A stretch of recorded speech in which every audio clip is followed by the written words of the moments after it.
Let's also drop in a OPC WPF button control into the window. Let's go down to the property content underscore tag and use the browse button to tie this to the tag pump.value. In the content format Boolean false property, let's put in the pump is off. And in the true property, we'll say the pump is on. Under background01 underscore tag property, we'll browse for that same pump.value signal. Notice that you can define up to 5 separate signals to change it to 5 separate different colors. This gives you a priority that if the first tag is true, it will be green. We could define it to a second tag if we would like, that if it was true and the first tag was false, it would then be, the background would then be set to background 02 true, that particular color. And if it's false, it'll be set to the background false color. If the quality of one of the tags defining the back color is bad, we will then define the background quality bad color. We can also flash the background based upon a tag. Let's tie the flash property also to the pump signal. The flash type can be set on true, on false, on transition to true, on transition to false, or just simply on transition anytime it goes from true or false. This would also be, you could also tie this to a number anytime it changed. We could flash it a specified number of times. The default is 5. And the alternate flash color is set to transparent, but you can define any color that you would like. So with this arrangement, when the pump transitions, we will flash it 5 times at a flash rate of 200 milliseconds, and we will change the color to green when it's true and red when it's false. Let's jump down to the property set value under the group set value OPC systems. When we click on the button, let's set it to the pump value. The set value type for the Boolean is a toggle, but we can also force it to true, force it to false, also do confirmation and while down. You can also set numbers and strings, even with numeric keypads and text keyboards.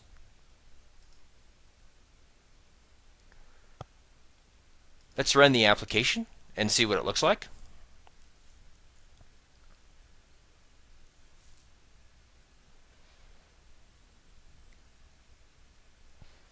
There we can see our button is flashing 5 times as it first transitions, and currently our pump state is on, so the button is green.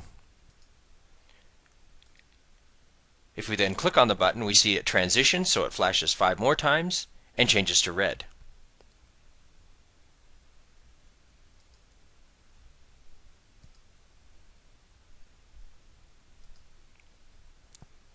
Let's save our work with Microsoft Visual Studio 2008 and our project, and let's now close Visual Studio 2008 and open that same project in Microsoft Expression Blend 3.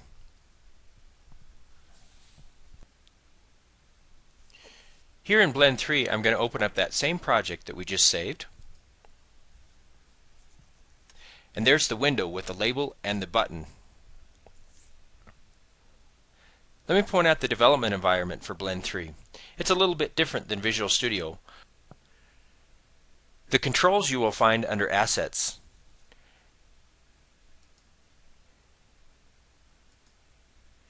If you look under Locations and expand Locations, you'll find an OPC WPF.dll.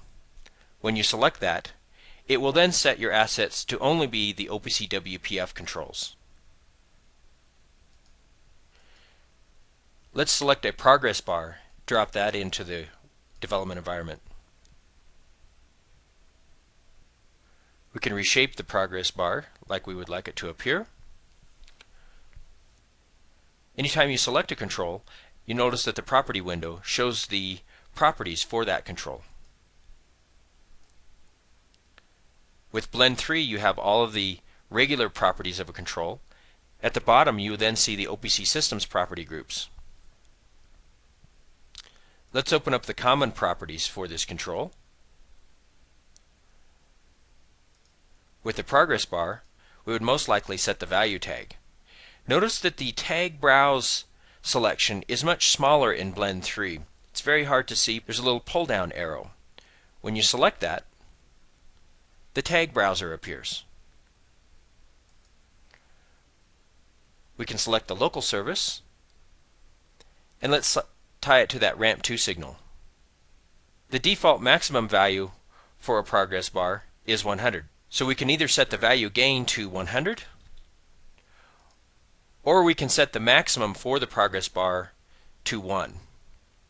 Let's also expand the Brushes OPC Systems property group. And let's set the background 01 tag to the pump signal. Blend 3 does allow you to create sharper graphics. So let's expand the background 01 true property. And let's change that to a gradient fill. And we can reverse the gradient stops. Let's do the same for the off color.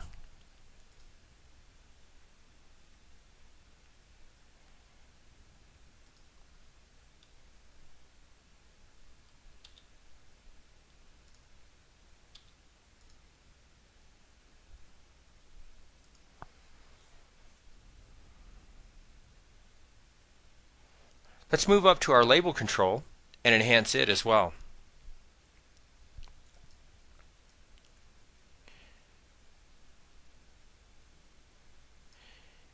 If you can remember, one of the properties that we did is we assigned the rotate property to ramp 2 and set its gain to 360.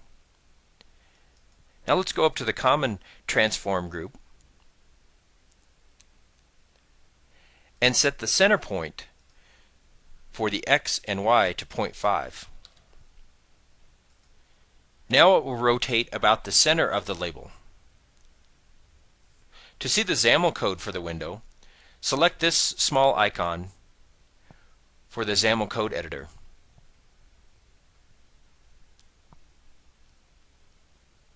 Here we can see how the properties are actually assigned in the XAML code. For example, the content tag property is set to ramp2.value, and the content format float property is set to the value is along with the number of digits to the right of the decimal point we'd like to display, along with the rotate angle and the gain.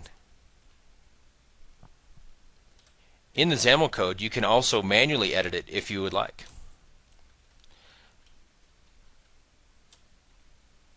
Let's take the background color from the progress bar and put that into the button. We'll change the object type that we've just pasted from progress bar to a button.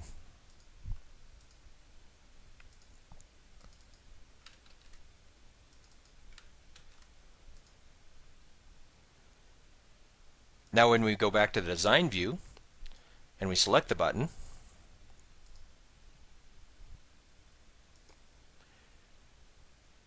we can see under the Brushes OPC Systems property group that we have the background 01 and background false properties have been changed to those new gradient colors.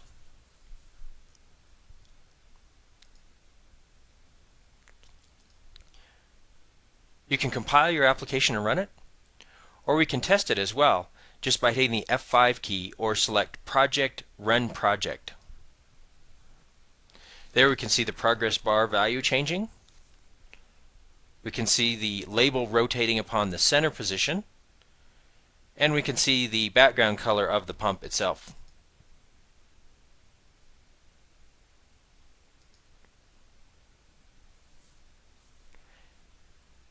Once you've completed your project, you can then deploy your application using Microsoft Visual Studio with Click Once deployment as a smart client. You can launch a live example of this from the website opcsystems.com if you go to the individual product page opcwpf.net or the overall OPCSystems.net product page. You can then go to the link which is Smart Client on the left. There it talks about the advantages of Smart Client deployment.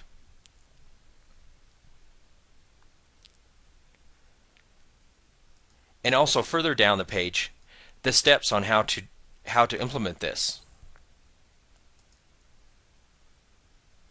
On the Smart Client page in the middle is a link to run a live WPF Smart Client application.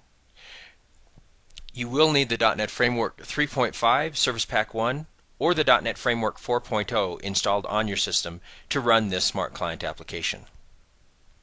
It is the same application that we run from the program group OPCSystems.net and then the WPF example application. With this example application, you can actually tie it to an internet server at OPCSystemServer.com, and you can see how you can actually alias all of the connections from one service node to another with one method. That is implemented in the OPC WPF Network Nodes control. Now all of the data is now tied to the internet server at OPCSystemServer.com.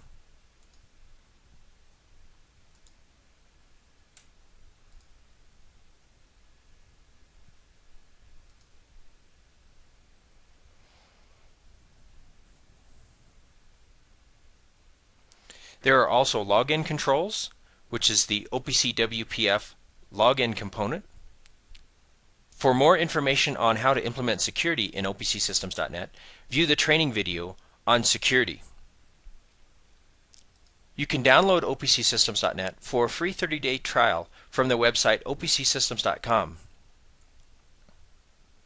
There you'll find information about our other product features for data logging, recipe management, reporting, trending, alarming, and visualization for WinForm and web applications as well.